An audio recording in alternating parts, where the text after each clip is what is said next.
మంచిదే కదా. ఎక్కడైనా తప్పులు జరుగుంటే సరి చేస్తామనేది దేవాదాయ శాఖ మంత్రిగా ఆయన చెప్పారు. ఎక్కడైనా తిరుమల ఉండొచ్చు, ఎక్కడైనా తప్పులు జరుగుంటే సరిదిద్దటం, ఉన్న పరిస్థితులు మెరుగుపరచడం, భక్తులకి మంచి సౌకర్యాలు కల్పించడం, ప్రతి ఒక్కరికి సౌలభ్యంగా సులభంగా దర్శనాలు కల్పించడం, ఇవి చేస్తే మంచిది. అదే చేయాల్సింది.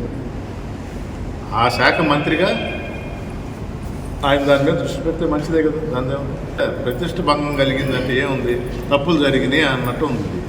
తప్పులు జరిగితే ఏం తప్పులు జరిగినాయి చెప్పాలి. ఇప్పుడు మేము ఇప్పుడే చెప్పిన ఒక మాట, ప్రభుత్వ భూమిలో ఇల్లీగల్గా కరకట్ట మీద ఇల్లీగల్గా కట్టడం తప్పు అని ప్రభుత్వ బిల్డింగ్ని తీసేశాడు జగన్మోహన్ రెడ్డి.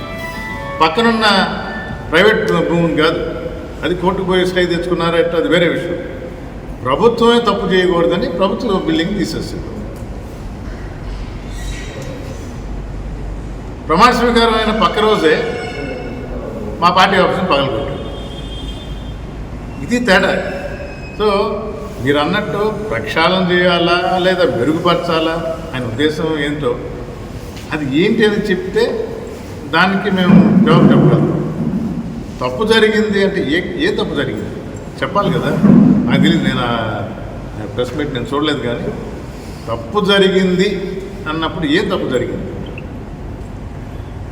ప్రజలు వైఎస్ఆర్ కాంగ్రెస్ పార్టీ వద్దు అనుకొని తెలుగుదేశం పార్టీకి ప్రభుత్వం అధికారం ఇచ్చి కూర్చోబెట్టారు. ఈ విధంగా పాల్గొట్టమనా? సో రేపు తప్పు జరిగింది అనుకుంటే నేను బాగా చేస్తానంటే దీనికన్నా మంచి చేస్తారా, దీనికన్నా చెడు చేస్తారా?